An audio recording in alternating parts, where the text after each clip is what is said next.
आपला जन्म नाही बरं का।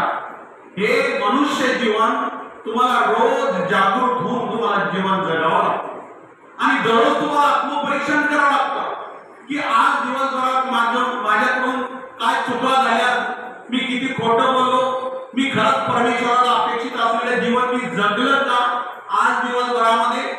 याचा परमपूज्य गुरु माऊली म्हणतात, माझ्या सेवेकऱ्यांनी दररोज स्वतःचं जर आत्मपरीक्षण करत गेलो, माझ्याकडून अनेक प्रकारच्या चुका होतात, वेगवेगळ्या प्रकारच्या चुका आहेत, परंतु तुम्हाला जर मनातून असं वाटतं की माझं जीवन समृद्ध झालं पाहिजे, प्रत्येक अँगल समृद्ध झालं पाहिजे आणि माझ्या येणाऱ्या पिढ्यांनी सुद्धा असंच जीवन जगलं पाहिजे, मग त्याच्यासाठी तुम्हाला रोज महाराजांच्या समोर जाऊन रात्री झोपण्याच्या अगोदर महाराजांच्या समोर जाऊन तुम्हाला त्यांच्या समोर आपलं स्वतःचं आत्मपरीक्षण करावं लागेल।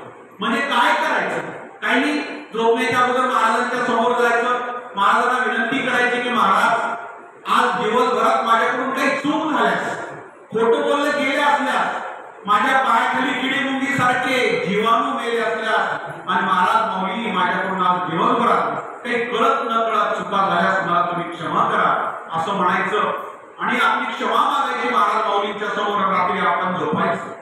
आपले परब्रह्म परमपूज्य गुरु माऊली म्हणतात, जगाचं जाऊ द्या दुसरीकडे, पण माझ्या सेवेकऱ्यांनी जर रोज असं महाराजांच्या समोर जाऊन क्षमा मागितली आणि तो जर झोपला तर एक दिवस असा येतो की त्या सेवेकऱ्याच्या हातून चुका होणंच बंद होतात। विचार करा साहेब, ज्या सेवेकऱ्याच्या हातून चुका होणं बंद होतात त्याचं जीवन किती सुंदर असतं, त्याच्या जीवनातलं प्रत्येक अँगल किती समृद्ध असतं।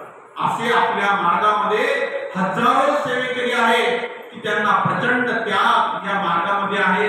साहेब तुम्हाला काय सांगावं, दुसरीकडे ज्या गोष्टी घडत नाही ते आपल्याकडे आपल्या मार्गात घडतात। अहो प्रत्यक्ष देव सेवेकऱ्यांना बोलतात, तो देव प्रत्यक्ष विचार करा, ज्या सेवेकऱ्यांना देव बोलतात, फोटो मधून महाराज बोलतात, फोटो मधून ब्रह्ममुख मोरे दादा बोलतात, त्यांना फोटो मधून प्रत्यक्ष गुरुमाऊली त्यांना बोलतात। विचार करा त्यांनी स्वतःची काय पात्रता निर्माण केली असेल, केवढे त्यांनी त्याग केला असेल, केवढी त्यांनी सेवा केली असेल, आणि मग असं जीवन आपलं का बरं नको व्हायला, फक्त खाओ पिओ आयुष्य करो, त्याच्यासाठी काय आपलं स्वतःचं जीवन आहे।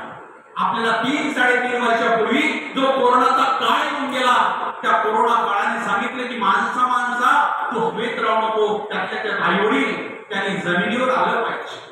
जर तुम्ही का जमिनीवर जीवन जगला, तुम्ही शाश्वत जीवन जगला, तुम्हाला गुरुला अपेक्षित असलेले जीवन जर तुम्ही जगला तरच तुमच्या येणाऱ्या पिढ्या संस्कारित होतील, नाही तर काही खरं नाही। आणि म्हणून त्याच्यासाठी हा मार्ग आहे, हा मार्ग म्हणजे त्याच्यासाठी धर्मा